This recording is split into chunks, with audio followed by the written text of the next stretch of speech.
Xavier Marazato, je suis le cadre socio-éducatif de l'EHPAD Somania et je suis ici pour vous présenter en fait le potager partagé entre les résidents de l'UHR, les personnes vivant à domicile, les personnes de l'EHPAD et l'école Notre-Dame de la Renaissance de Soma. Alors en fait ça vient d'un appel à projet du département du Nord qui a octroyé une subvention pour ouvrir les jardins non utilisés dans les EHPAD. Du coup nous on a des jardins et beaucoup de pelouses. Du coup on s'est dit c'est peut-être le moyen de faire venir des gens de l'extérieur et surtout des écoles pour le côté intergénérationnel.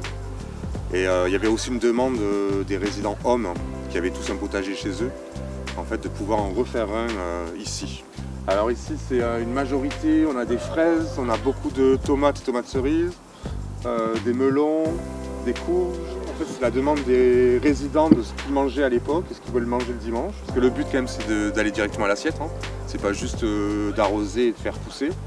On a des laitues, donc ici on avait ce terrain qui est entre l'UHR et la psychiatrie, qui est non utilisé à l'hôpital. Du coup pour l'UHR c'était simple de le mettre ici. La difficulté c'est que ce terrain n'a jamais été utilisé ni cultivé. Donc pour retourner la terre ça a été terrible.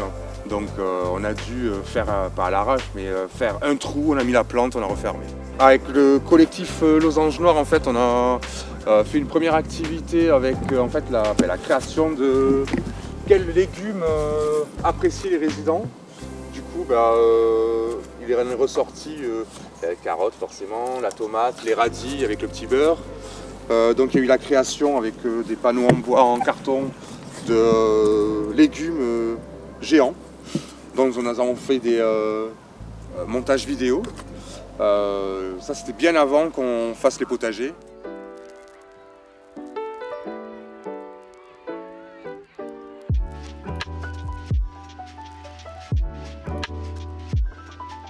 Nous a permis après de pouvoir mettre en place en fait des activités sur réminiscence, sur voilà, on va mettre des carottes, on va mettre des tomates, on va mettre des radis.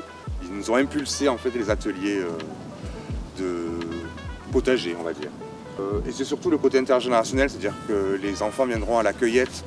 L'activité après le potager, c'est comme l'hôpital est en développement durable et aidé par l'USLD, c'est un service qui est à l'hôpital qui accueille aussi des personnes âgées mais avec de grosses pathologies qui n'ont pas de jardin. Donc du coup ils nous ont aidés à faire du papier recyclé pour pouvoir après écrire des écriteaux avec du papier recyclé sur quel est le nom de chaque légume. Et ils sont invités bien sûr à venir partager en fait la récolte de nos potagers autour soit d'un repas thérapeutique, soit d'un goûter thérapeutique.